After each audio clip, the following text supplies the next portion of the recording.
तो हेलो मेरे प्यारे साथियों, आप लोग कैसे हैं? बहुत अच्छे होंगे, उम्मीद करते हैं। तो हाँ, मैं आज आप लोगों को पढ़ाने वाला हूँ क्लास 10th का फर्स्ट चैप्टर का इंट्रो। वास्तविक संख्या आप लोगों का फर्स्ट चैप्टर है, उसका मैं आज इंट्रो पढ़ाने वाला हूँ प्यारे साथियों। अगर आप इंट्रो पढ़ लेते हैं तो चैप्टर आपको बहुत अच्छी तरीके से समझ में आ जाएगा। तो मैं ज़्यादा डिस्कशन ना करते हुए मैं डायरेक्ट चैप्टर की ओर बढ़ रहा हूँ। आप अगर चैप्टर पढ़ेंगे तो आप बोलेंगे कि ये चैप्टर में ये चीज़ें शायद नहीं है, लेकिन आपको चैप्टर में मैथ बनाते समय दिक्कत आ सकता है। वहाँ पे आप लोगों को पूछा जाएगा कि कुछ वर्ड दिए हुए रहेंगे, बोलेगा ये सम संख्या, विषम संख्या, भाज्य संख्या, अभाज्य संख्या। ऐसे में आपको वहाँ पे कन्फ्यूजन में आ सकते हैं। ये क्लास 9th के लिए भी है और क्लास 10th के लिए भी है। दोनों चीज़ के लिए कॉमन क्लास है और ये लगभग नॉर्मल है और ये सब कोई पढ़ सकता है, इसमें कोई दिक्कत नहीं है। तो जनरली मैं क्लास 10th को यहाँ पे देख करके और 9th को देख करके पढ़ाने का प्रयास करता हूँ। तो यहाँ पे अगर मैं देखूँ तो सबसे पहली बात कि सम संख्या में जाऊँगा डायरेक्ट बात कि सम संख्या क्या होती है ना। तो सम संख्या आखिर होता क्या है कि सम संख्या के बारे में अगर हमको अगर पढ़ना है तो सम संख्या अगर आप देखेंगे कोई भी अगर संख्या है तो उसमें आप ध्यान दीजिएगा कि अगर लास्ट का डिजिट में अगर 0 रह जाए, कोमा 2 रह जाए, कोमा 4 रह जाए, 6 रह जाए और 8 रह जाए तो वो क्या कहलाती है? सम संख्या कहलाती है। जैसे कि मैं यहाँ पे लिख रहा हूँ एक संख्या, उसको आप सम संख्या बोलेंगे या विषम संख्या बोलेंगे। तो आप देखिएगा, जैसे मैं लिख देता हूँ यहाँ पे, आप इसको क्या बोलेंगे? सम संख्या की विषम संख्या। तो आपको कुछ नहीं देखना है, आपको सिर्फ और सिर्फ क्या देखना है? आपको सिर्फ देखना है कि लास्ट का अंतिम डिजिट क्या है। क्या इस जो कॉलम है इसके अंदर से कुछ है लास्ट में? तो आप बोलेंगे हाँ 6 यहाँ से है, तो ये क्या हो जाएगा? ये हो जाएगा सम संख्या। अगला अगर मैं आप लोगों को बोलूं कि यहाँ पे आप देखिए ये क्या सम संख्या है, तो आप बोलेंगे कि ये सम संख्या नहीं है, क्योंकि आपको यहाँ पे साफ साफ दिखाई दे रहा है कि इसका लास्ट का डिजिट जो है वो क्या है? 3 है, जो यहाँ पे मेरा नजर नहीं आ रहा है। तो ऐसे में कह सकता हूँ कि ये क्या है? सम संख्या है। अगला मैं टॉपिक की तरफ जाता हूँ। अगला टॉपिक में चले जाता हूँ क्या? विषम संख्या।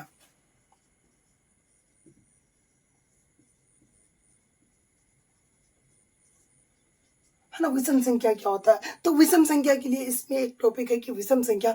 विषम संख्या आपका क्या होता है? विषम संख्या आप ध्यान दीजिए। विषम संख्या क्या होता है कि आपका लास्ट में क्या होगा? 1 रहेगा, 3 रहेगा, 5 रहेगा, 7 रहेगा और 9 रहेगा। सम संख्या, जो सम संख्या में नहीं रहा वो विषम संख्या में रहेगा। एक चीज आप ध्यान दीजिए। क्लियर? अगर यहाँ तक आपको अगर समझ में आ गया, जैसे कि मैं एक एग्जाम्पल, 2 एग्जाम्पल लेकर के आपको समझाने का फुलफिल प्रयास करता हूँ। यहाँ पे ध्यान दीजिए, क्या यह विषम संख्या है? तो आप बोलेगा हाँ विषम संख्या है, क्योंकि इसका अंतिम डिजिट क्या है? अंतिम डिजिट इसका है 3। क्या यह विषम संख्या है? तो बोलेगा हाँ ये भी विषम संख्या है, क्योंकि इसका अंतिम डिजिट क्या है? इसका भी अंतिम डिजिट है 7, जो यहाँ से मिल रहा है और जो यहाँ से मिल रहा है। क्या ये विषम संख्या है? ये विषम संख्या है? तो आप बोलिएगा कि ये विषम संख्या नहीं है, क्योंकि जो इसकी जो वर्ड है यहाँ से नहीं मिल रहा है, 4 यहाँ पे नहीं है। मैं उम्मीद करता हूँ कि आपको सम और विषम के बारे में डिटेली में जान पहचान हो गया होगा। अब मैं आगे फिर बता रहा हूँ आपको कि क्या। हाँ, अगला एक टॉपिक यहाँ से पूछ सकता है कि यह कौन सा इनमें से, जैसे कि आप देखेंगे ये एक फॉर्मूला होता है क्या? सम संख्या का 2m हो सकता है, 2m हो सकता है। देन नेक्स्ट 2m देकर के आपको फॉर्मूला दे सकता है।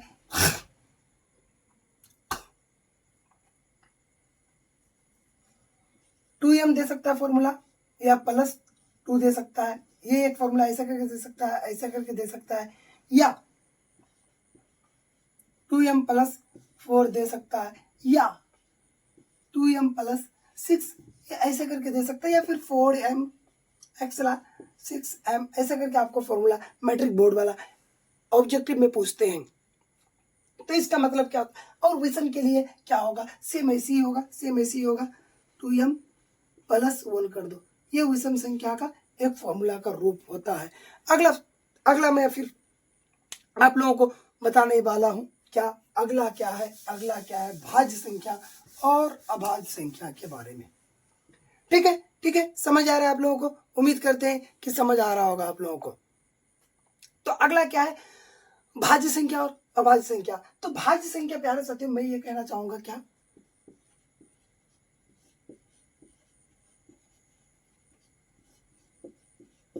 भाज्य संख्या क्या होता है? भाज्य संख्या में वही संख्या आएंगे जो एक और खुद के अलावा अन्य किसी तीसरी संख्या से भी भाग लग जाता हो, वो उसका मतलब 3 गुणनखंड को, कितना, कम से कम 3 उसका गुणनखंड हो, कम से कम 3 गुणनखंड को, तो वो हमारा भाज्य संख्या कहलाएगा। क्या ये बताओ कि 2 मेरा भाज्य संख्या है?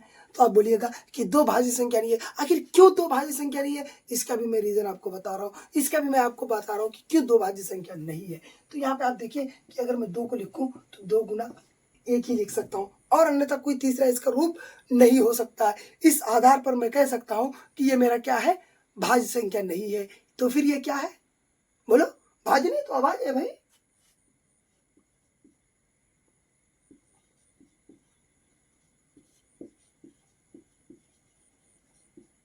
तो ये क्या है मेरा? ये है अभाज्य संख्या। ये क्या है? अभाज्य संख्या। जैसे कि मैं एक ले लेता हूँ, 7 नहीं लूंगा, 6 लेता हूँ। ओके, मैं 6 लेता हूँ। क्या 6 1 से भाग लगता है? 1 तो सबका भाग लगेगा, 1 सबसे भाग लगेगा, इसमें चिंता की कोई बात नहीं है। 1 सबसे भाग लगता ही है, तो 1 सबसे भाग लगेगा, तो ये कौन हो गई? क्या 2 से ये भाग लगेगा? तो आप बोलिएगा बिल्कुल 2 से ये भाग लगेगा, तो 2 भी आ जाएगा। क्या ये 3 से भाग लगेगा? तो आप बोलिएगा ये 3 से भी भाग लगेगा। क्या ये 6 से भाग लगेगा? तो आप बोलिएगा 6 से भी भाग लगेगा। क्या इसका कितना गुणनखंड हो गया? आप खुद बताइए, कितना गुणनखंड हो गया? तो आप बोलेंगे कि सर इसका 3 नहीं बल्कि 4 गुणनखंड हो गया। तो क्या ये भाज्य संख्या या अभाज्य संख्या है? तो आप इसको बोलिएगा, क्या बोलिएगा, क्या बोलिएगा? ये क्या है? भाज्य संख्या है। 6 एक भाज्य संख्या है।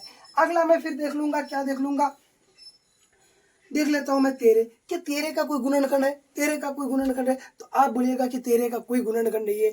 13 का या तो मैं 13 लिख सकता हूँ या तो 1 लिख सकता हूँ, अन्यथा मैं अगला इसका कोई भी वर्ड नहीं लिख सकता हूँ। तो फिर 13 का जब मैं नहीं लिख सकता हूँ तो 13 मेरा क्या हो जाएगा? अभाज्य संख्या हो जाएगा। अगला अगला क्या कुछ है? कुछ है? अगला कोई वर्ड है तो आप बताइएगा। भाज्य संख्या, अभाज्य संख्या हो गया। अगला फिर मैं जाकर के पहुंचूंगा। अब ये तुम्हारा क्लास 10th में इंपॉर्टेंट काम आने वाला है, बहुत इंपॉर्टेंट काम आने वाला है। तो कौन सा संख्या के बारे में अभी मैं बात करने वाला हूँ? अब तो गेस कर ही लिए होंगे कि ये भाज्य हो गया, अभाज्य हो गया, सम हो गया, विषम हो गया। अब कौन सी संख्या के बारे में बात करने वाले? आखिर कौन सी संख्या के बारे में बात करने वाले? और ये होता है जुड़वा आवाज, जिसका क्या होता है? बीच में 2 2 का अंतर होता है। जैसे कि जुड़वा आवाज में मैं ले लूं तो 3,5 हो सकता है, एक हो सकता है क्या, 5,7 हो सकता है, ये हो सकता है 11,13 हो सकता है। बीच में जिसका क्या हो, 2 2 का डिफरेंट हो, तो वो क्या कहलाता है? जुड़वा अभाज्य संख्या कहलाता है। अगला मैं अब जाऊंगा, किस में जाऊंगा? आपने तो गेस कर ही लिया होगा कि मैं अब जाने वाला हूँ परिमेय संख्या में। किसमें?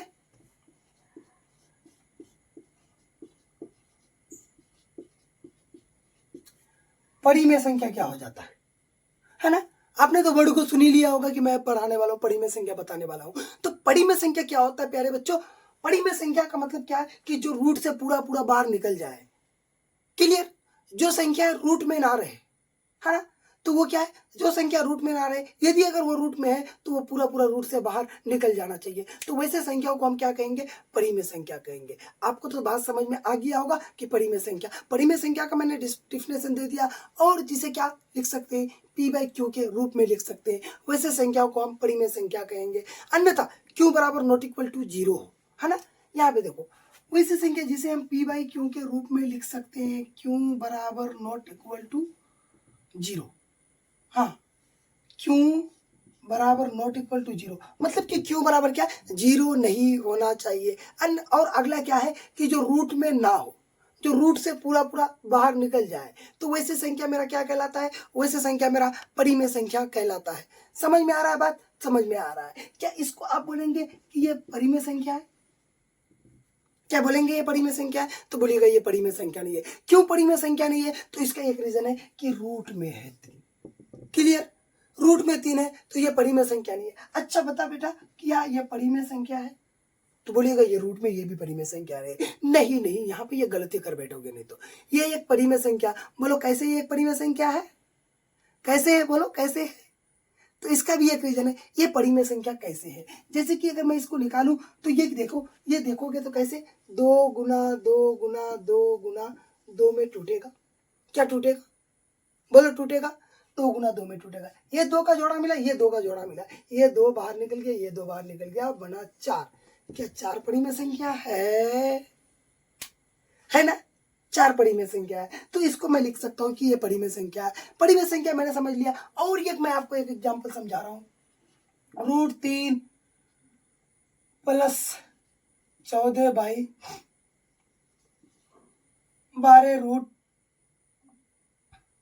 √16 √14। क्या ये पड़ी में संख्या है? बोलिएगा क्या ये पड़ी में संख्या है? नहीं, ये तो पड़ी में संख्या नहीं है, क्योंकि रूट में है। तो कैसे पड़ी में संख्या होगा? नहीं, ये पड़ी में संख्या। तो कैसे ये पड़ी में संख्या? मैं 14 को उड़ा सकता हूँ, काट सकता हूँ मैं 14 को। अगर मैं जब 14 को काट देता हूँ तो यहाँ पे बचा क्या? 3/16। क्या 3/16 पड़ी में संख्या नहीं है? तो बोलेगा 3/16 पड़ी में संख्या। तो हाँ, अब आपको समझ में आ रहा होगा। तो अब अगला क्या है? अगला देखेंगे, अपरिमेय में संख्या के बारे में हमको देखना है। अगला किसके बारे में देखना है? अगला हमको देखना है अपरिमेय संख्या के बारे में। तो अपरिमेय संख्या आखिर होता क्या है? फिर बात वही है जिसे मैं क्या जनरली साधारण तौर पर p/q के रूप में नहीं लिख सकते हैं, और जो रूट में रहे वो मेरा अपरिमेय संख्या कहलाता है। सपोज डेट मान लिया कि ये √19 क्या है? बोलिएगा क्या अपरिमेय संख्या है? बोलिएगा ना, बात तो क्लियर है। √19 क्या है? अपरिमेय संख्या है। और अगला मैं अगर देख लूं, √15 यह अपरिमेय संख्या है, √16 क्या अपरिमेय संख्या है? नहीं। रूट में देख करके ये नहीं कि जो देखे मैंने वो मार डाला। थ्योरी आपको बहुत अच्छी से समझ में आ गया होगा। फिर मिलेंगे नेक्स्ट वीडियो में, तब तक के लिए बेटा थैंक यू। जय हिंद, जय भारत।